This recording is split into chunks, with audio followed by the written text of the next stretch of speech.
네, 안녕하세요. 반갑습니다. 개나리는 희망과 평화를 상징합니다. 자, 우리 증시가 조금은 힘든 그러한 모습을 보여주고 있는데요.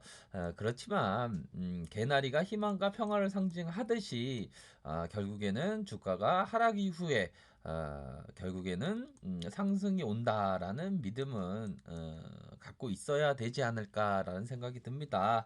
뭐 시장이 흔들리기보다 내 마음이 흔들려서 시장이 흔들리게 보인다. 시장은 원래부터가 그런 변동성은 있다라는 점을 말씀드리도록 하겠습니다. 아, 주요한 것은 시장에서 기회가 있는 그러한 면은 충분히 있다. 오히려 더 공포와 함께 두려움과 함께 기회의 시장은 반드시 온다. 라는 그러한 믿음이 반드시 필요할 것으로 생각을 합니다. 자, 앙드레 코스토라니가 말했던 부분을 잘 생각해 보도록 하죠. 앙드레 코스토라니는 이런 말을 했습니다. 주시장은 사실 제목만 다를 뿐 늘 똑같은 줄거리의 연극이 공연되는 극장과도 같다라고 얘기했습니다.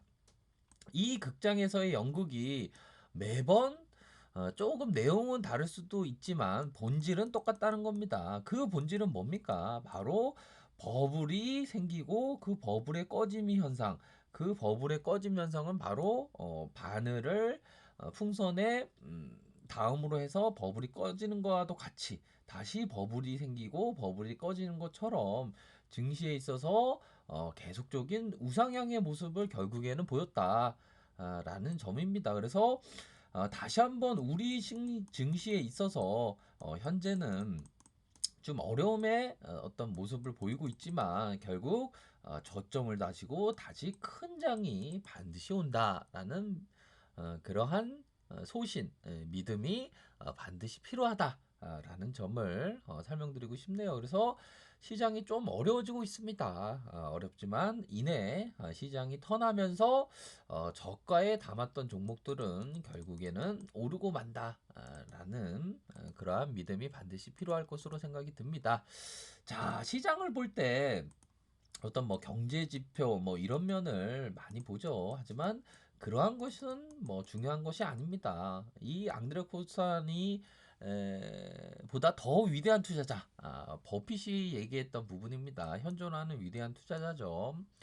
자, 20세기 동안 다우지수가 65에서 만 1049, 만 1497포인트까지 상승을 했는데 이때 연복리 수익률로 5.3%였다. 21세기 동안 똑같은 수익률이 나오려면 다우지수는 2099년 11월 31일 200만 포인트가 되어 있어야만 한다. 금세기에 16년이 지났지만 아직 전혀 상승하지 못했다라고 얘기했습니다. 이러한 어떤 뷰를 갖는 것이 중요한 것 같아요. 이런 연복리 수익률로 5.3으로 우리 증시를 생각해 봤을 때는 20만 포인트 정도가 계산이 나옵니다. 20만 포인트를 생각했을 때 우리 증시가 몇 포인트인지 아십니까? 아직도 더 상승해야 되겠죠. 그러한 어떤 큰 논리로 바라보는 것이 너무나도 중요하다. 이런 점을 말씀드리도록 하겠고요. 자, 다우지수 보도록 하겠습니다. 다우지수 조금 하락세가 나왔네요. 마이너스 0.78%, 나스닥 하면 마이너스 1.79%로 해서 나스닥이 어떤 뭐 선물 옵션 하시는 분이 계시다면 이런 부분에 있어서는 좀 숏에 대한 부분에 어떤 비중이 많이 좀 이동해야 되는 그런 부분에 일정 부분이 있지 않나라는 생각이 듭니다. 나스닥 하면 너무 많이 올랐다. 하지만 국내 증시는 전혀 오른 게 없다라는 점을 설명드리도록 하겠고요.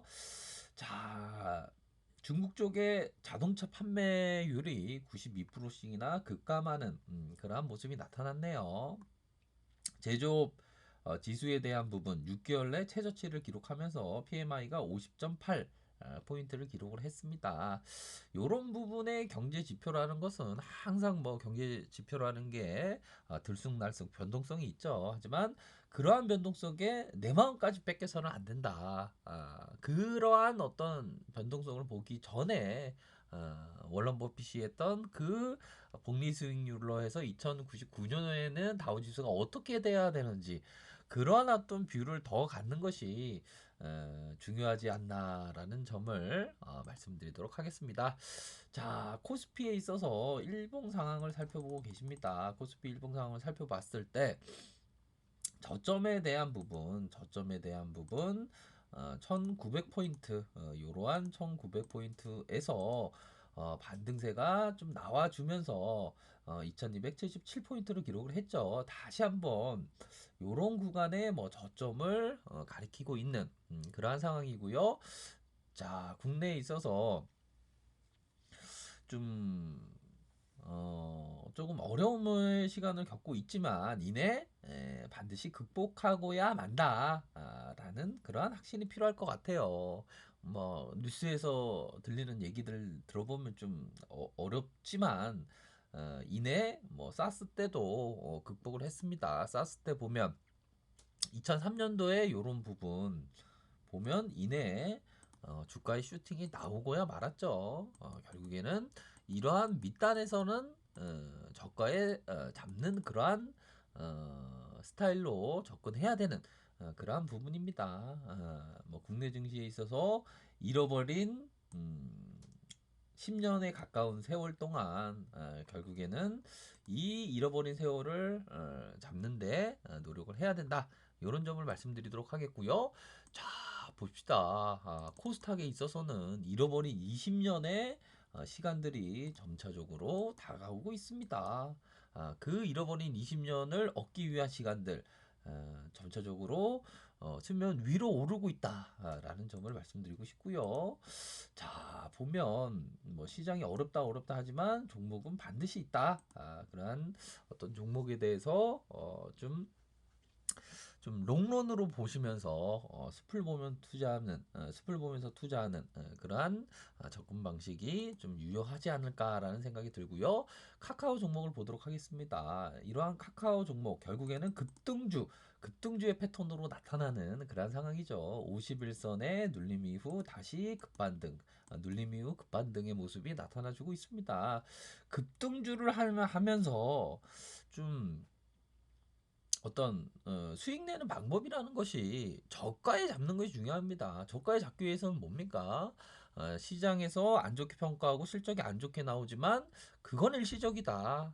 카카오가 다음과 합병했을 때 실적이 별로 안 좋게 나왔을 때 그러한 저가 구간에서 많이도 카카오에 대해서 말씀을 드렸어요. 이러한 구간이 되겠죠. 이러한 뭐 10만 원, 뭐 9만 원 했을 때 얼마나 쌌습니까? 합병 이후에 슈팅이 나왔지만 이후에 시너지가 안 나온다고 시장에서 외면할 때 이러할 때가 급등주에서 어떤 초기에 잡는 그러한 비법 아닌 비법이라고 말씀드릴 수 있겠네요. 이런 고공권에 대한 부분은 뭐 트레이더가 접근하는 것은 조금은 한계가 있다. 이런 점을 말씀드리고 싶네요. 자, 사막 콘덴서의 어떤 급등주를 잡기 위해서 어떻게 해야 되겠습니까? 눌림목 상황에서 잡아야 하지만 실제적으로 이 눌림목에서의 어떤 트레이딩이 접근하는 게 어떤 쉽지 않은 문제고 이런 저가 구간에 사막 콘덴서와 같은 종목 이런 저가 구간에 뭐 5천 원 미만대 막 실적이 안 좋게 나올 때 이럴 때 막 잡는 겁니다. 잡고 엉덩이를 무겁게 하면서 부여잡고 롱으로 보는 거죠. 그러면서 시장에서의 온갖 소음에서 흔들리지 않는 투자를 한다면 이런 수익이 얻을 수 있는 겁니다. 그렇기 때문에 이게 좀 마인드적인 면이 굉장히 필요합니다. 주식할 때. 어떻게 보면 주식을 하는 게 어떤 마음의 사업을 하는 거와도 어떤 비슷한 것 같아요. 매번 마음이 막 요동치지만 그 요동치는 마음을 변치 않는 마음으로 유지하기 위한 노력, 그러한 노력이 반드시 필요한 그러한 부분입니다. 그러하면 급등주를 어떤 수익을 낼 수 있는 그러한 호기를 잡을 수 있다. 이런 점을 말씀드리도록 하겠습니다. 그래서 전반적으로 시장이 조금 어렵지만 이내 지나간다.